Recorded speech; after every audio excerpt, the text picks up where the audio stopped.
Hello friend, welcome back to my channel. সকল বন্ধুদের অনেক অনেক ভালোবাসা।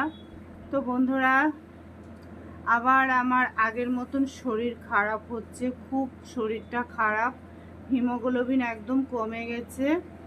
তাই রান্নার জায়গা আবার প্রথম যে জায়গা ছিল আমি নিয়ে এসেছি।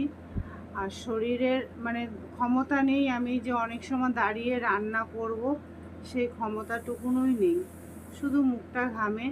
তাই আমি ভালোভাবে কোনো রেসিপি ভিডিও দিতে পারছি না।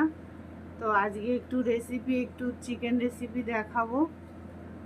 আর এদিকে গরমে এই যে দেখাচ্ছি, এই যে কুলারটা এখানে চলছে। আর এদিকে আমি রান্না গুছিয়ে গাছিয়ে নিয়েছি, এখন রান্নাটা দেখাবো। তো সঙ্গে থাকো, দেখতে থাকো। রাধে রাধে। তো বন্ধুরা, এদিকে আমি সব রেডি করে নিয়েছি। তো প্রথমে আমি এই আলু কটা কেটেছি, আর এটা হচ্ছে বিটস কলা বলে, এটাকে আমি ভাজি করব। একটা কলা আমি এইভাবে কেটে নিয়েছি।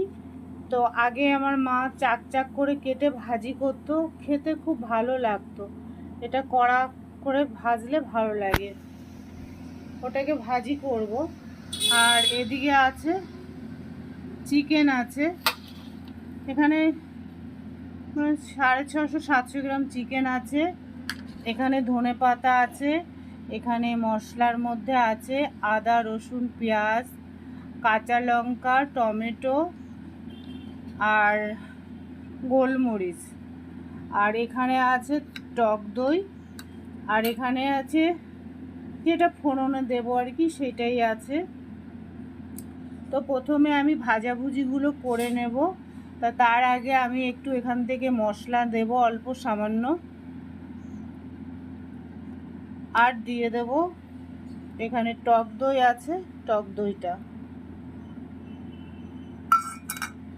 দিয়ে দেব, একটু হলুদ দিয়ে দেব,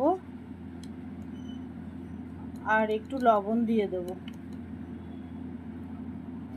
এটাকে আমি এখন সুন্দর করে একটু মেখে আলু আর এই কলা ভাজি করতে করতে এটাকে একটু মেখে রেখে দেব আর কি।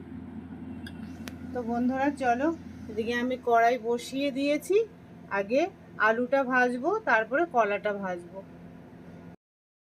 বন্ধুরা, আলু আর বীজ কলাগুলো আমি ভেজে নিয়েছি। এগুলো কিন্তু সব মচমচ হয়ে গেছে, এই দেখো। যাই হোক, এই কলা ভাজি খেতে আমার ভালো লাগে, আগে খেয়েছি, অনেক দিন পরে আবার ভাজি করলাম। তো আলু কলা ভাজা হয়ে গেছে। এবার আমি ওই কড়াইয়ে দিয়ে দেব দুটো একটা বীজ আছে, ফোড়নে দিয়ে দেব। এখানে গোটা গরম মশলা আছে, জিরে আছে, তেজপাতা আছে।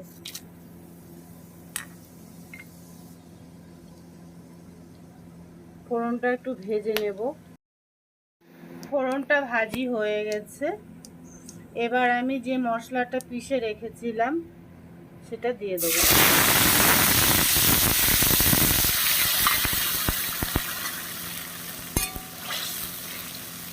এটাকে একটু কষিয়ে নেব। কিছুক্ষণ পরে আবার ফিরে আসছি বন্ধুরা।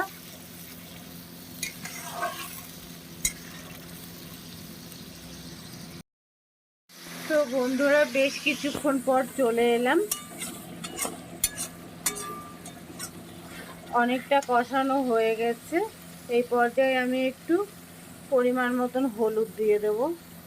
তবে লবণটা আমি মাংস যখন মেখেছি তখন আমি দিয়েছিলাম, আমি লবণটা পরে ব্যবহার করব।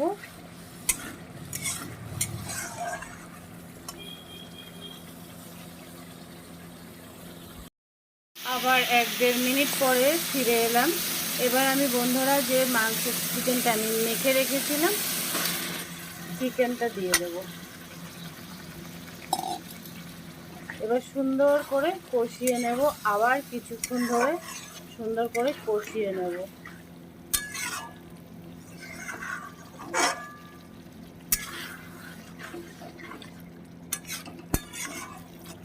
আবার বেশ কিছুক্ষণ পরে ফিরে আসছি। সঙ্গে থাকো বন্ধুরা, দেখতে থাকো।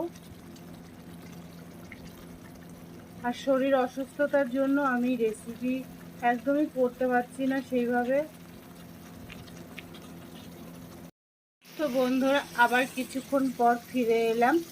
তো মাংসটা কষানো প্রায় হয়ে গেছে। এবার আমি দিয়ে দেবো আলু। আলু দিয়েও আমি 1-1.5 মিনিট কষিয়ে নেব হালকা আঁচে, তারপরে জল দেব। এখনও আমি একটু লবণ ব্যবহার করব, সেটা ঝোলে চেক করে তারপরে লবণটা ব্যবহার করব। গরম জল দেব। তো বন্ধুরা জল দেওয়াটা আর দেখাচ্ছি না।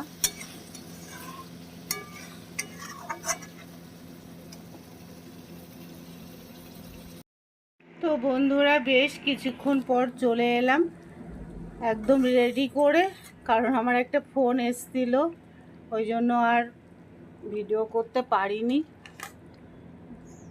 তো আমি প্রথমে ফোড়নে আমি দিয়েছিলাম গরম মশলা, এখন আর গরম মশলা দেব না, এখন একটু ধনেপাতা দিয়ে দেব।